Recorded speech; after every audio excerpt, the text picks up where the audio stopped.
Здравствуйте, уважаемые друзья! С вами я, Юрий Тюченко, кандидат ветеринарных наук, и в этом видеоподкасте рассмотрим, как бороться с ушным клещом у собак и кошек. Начинается это заболевание с безобидного почесывания и подергивания уха.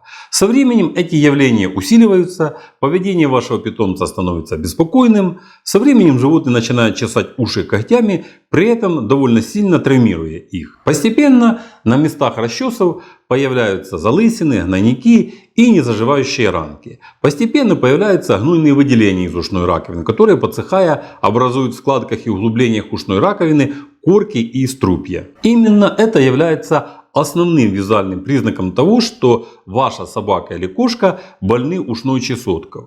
Появление ушного клеща у животного может привести к очень печальным последствиям, если вовремя не принять своевременные меры. Заболевание ушной чесоткой может стать причиной таких проблем, как воспаление среднего уха, прободение барабанной перепонки, воспаление головного мозга, то есть менингита. Ушной клещ в запущенной стадии чреват потерей слуха у вашего любимца. Более того, возможен даже летальный исход. В общем, неприятностей может быть очень много, если вовремя не обратить на эту проблему внимания. Поэтому, чем раньше начнете обработку против ушного клеща, тем лучше.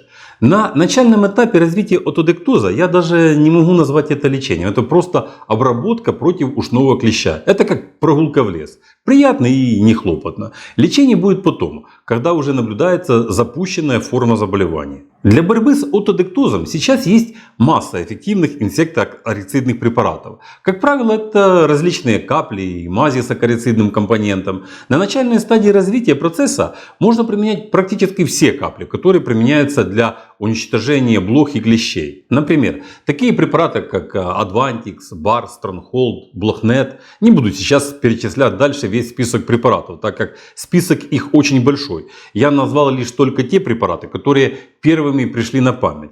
Применяются эти препараты следующим образом. Сначала ушная раковина очищается ватной палочкой от струпьей и корок. Причем для каждого уха используется отдельная палочка, чтобы исключить перенос инфекции. А затем в каждое ухо капаются по 3-6 капель препарата поближе к ушному каналу. Но не надо капать непосредственно в ушной канал. Количество капель зависит от размера уха. Если даже капли и попадут в ушной канал, то ничего страшного не случится. Это просто перестраховка от того, что препарат вызовет раздражение слухового прохода. И если процесс затянулся, то в этом случае может наблюдаться прободение барабанной перепонки. Есть риск попадания препарата в среднее ухо, что, конечно, увы, крайне нежелательно. В начальной стадии отодектоза такого не должно быть, но лучше перестраховаться и все-таки не допускать попадания препарата в слуховой канал. Тем более, что даже при таком щадящем нанесении препарата он все равно подействует на клещей, которые находятся в слуховом проходе. С целью более полной обработки всей поверхности уха и слухового прохода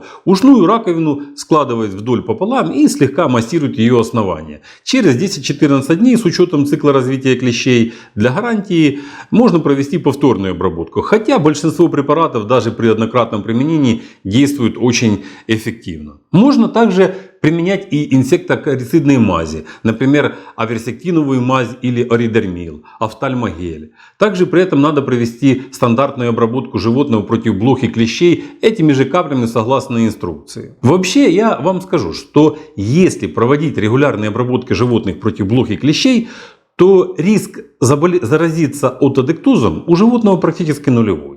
Если отодектоз уже имеет ярко выраженные признаки, то есть наблюдается много струпьев и выделений, то в этом случае надо не только клещей уничтожать, но еще и снимать воспаление и прочие признаки заболевания. Возможно, потребуется лечить отит, то есть воспаление среднего уха. Для этих целей существуют специальные препараты, которые содержат в своем составе как противоакарицидные компоненты, так и компоненты для снятия воспаления, аллергической реакции, а также компоненты для уничтожения бактериальной и грибковой флоры. Очень хорошо себя в таких случаях зарекомендовали такие препараты, как мазь оридермил, капли анандин плюс, капли барс ушные или суролан. Здесь также спектр препаратов очень большой, есть из чего выбрать. Спросите, какой препарат лучше?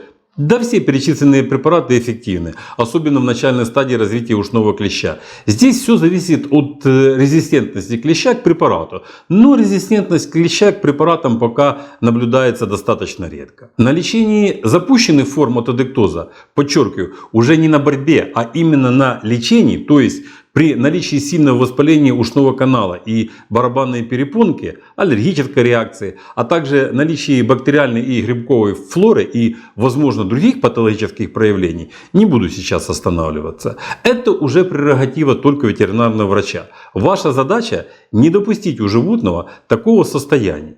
Хороший хозяин не должен допускать до таких ситуаций. Да, более того, в этом ролике я не призываю вас заниматься самолечением, а рассказываю логику лечения отодектоза, что в самом начале заболевания можно применять практически любые инсектоакарицидные препараты и что это действительно очень просто. Сейчас много хороших инсектоакарицидных препаратов.